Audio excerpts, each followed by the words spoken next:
Hello again, and welcome back to Kids Bible Stories. Today's episode is made possible through the generosity of the following families.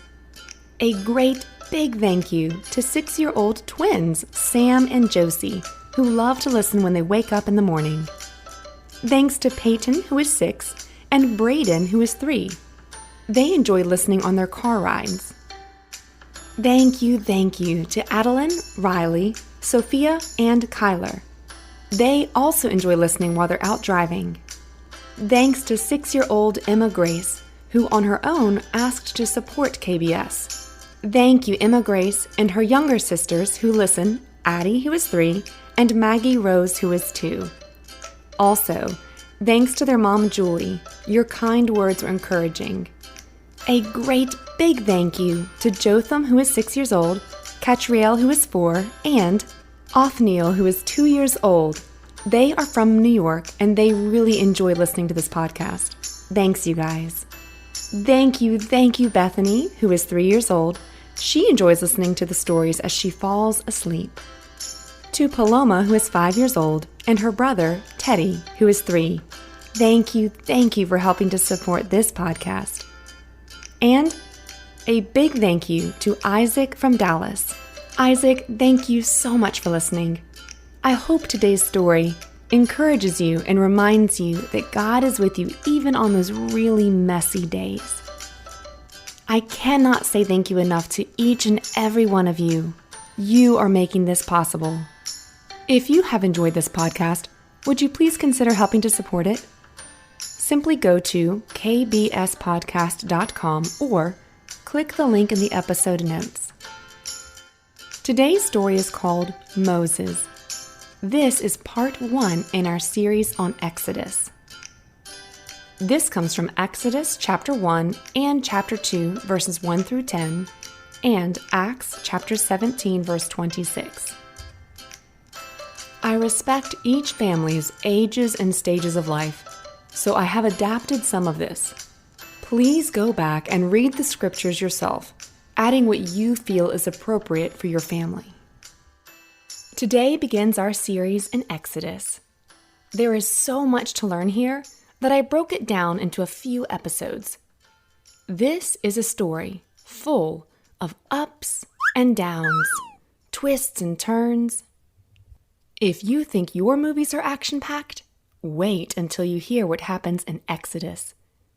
It's also incredible because guess what? This is a story that we are all a part of because we are God's children. This story began thousands of years ago. There was once a man named Abraham.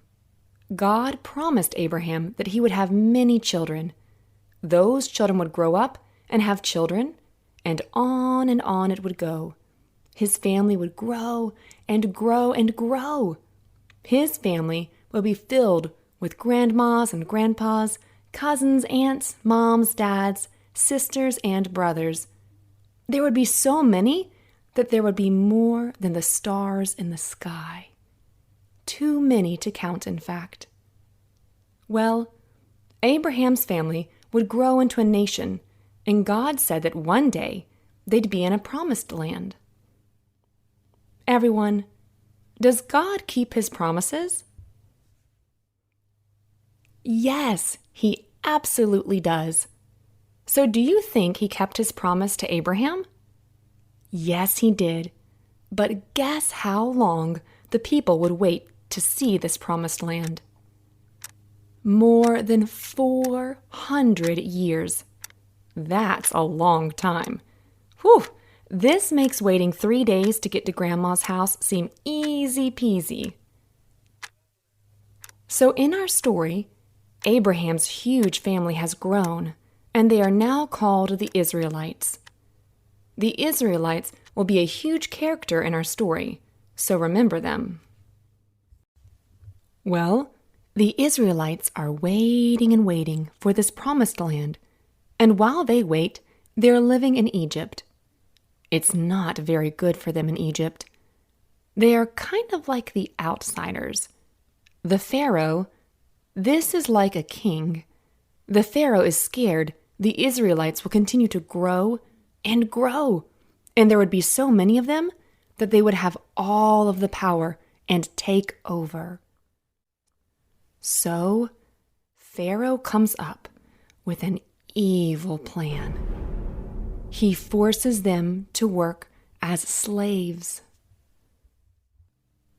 Even with Pharaoh's evil plan, the Israelites continue to grow in number because God keeps his promise, and he promised Abraham he'd have a huge family.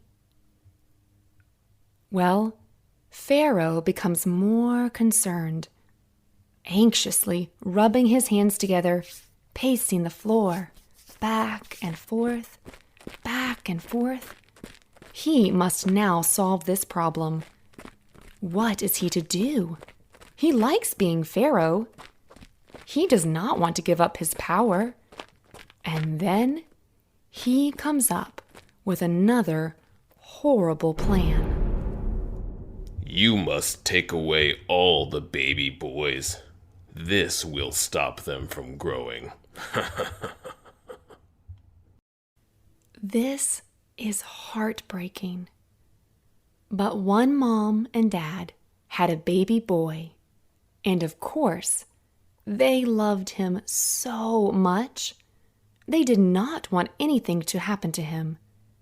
So they trusted God and did not obey the Pharaoh's new rule. And guess what? God did have a plan for this little baby boy's life, just like he has a plan for your life and my life.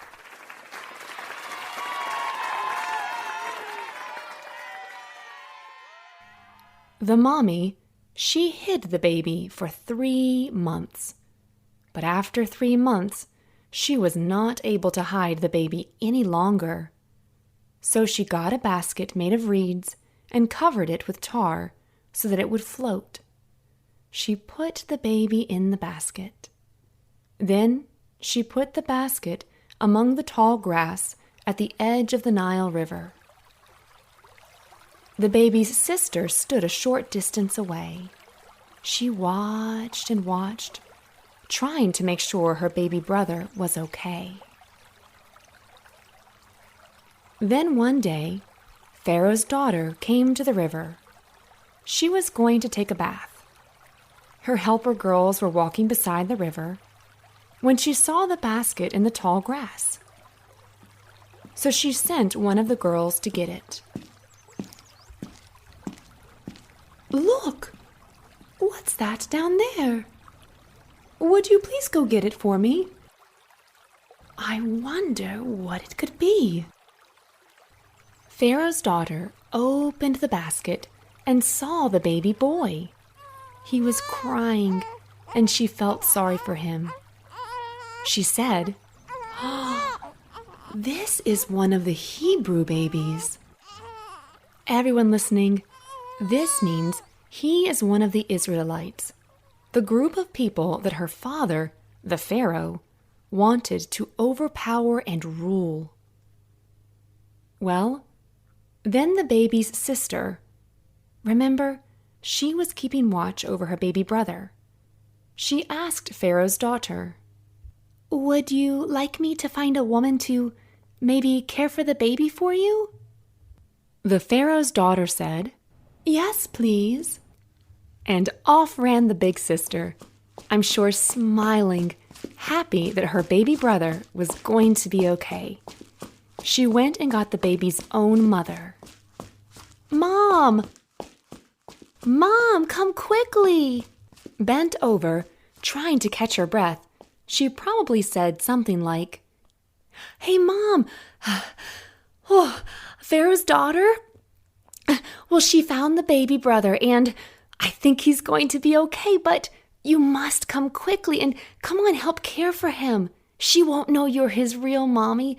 We can keep it a secret, but he will be safe and you will even get to raise him." I'm sure the mommy stopped whatever she was doing, tightened her sandals, and off she ran as fast as her feet would carry her to see her baby. When she got there, Pharaoh's daughter told her, "Take this baby and care for him for me. I will pay you." The mommy did not care about the money. She just wanted her baby boy. So the woman scooped up her baby, cradled him in her arms, and took him home to care for him. Time passes. After the child had grown older, the woman took him to Pharaoh's daughter. She adopted the baby as her own son. And guess what she named that little boy? I bet you've heard of him. The Pharaoh's daughter named him Moses, because she had pulled him out of the water.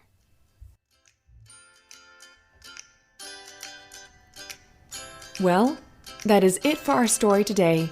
But before we go, let's think about what we just learned.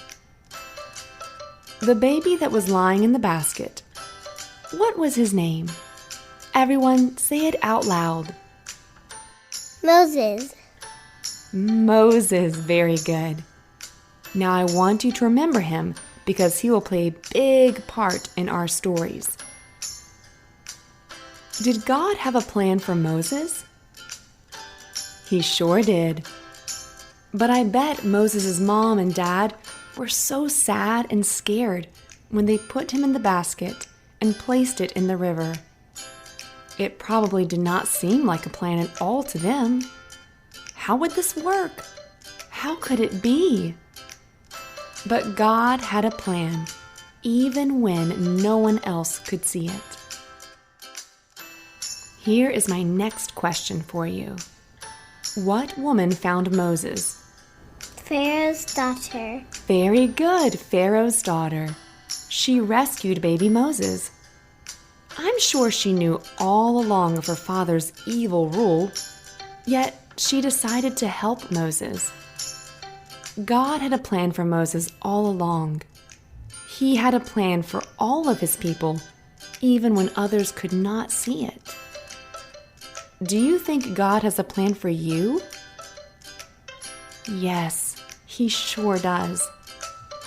The Bible teaches us in Acts chapter 17, verse 26, that God marked out the time we were to live and the exact places we would even live.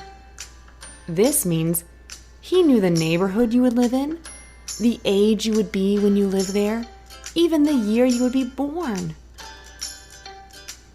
So this week, while you're playing outside or maybe doing your schoolwork, remember, God has a plan for you, just like he has a plan for Moses.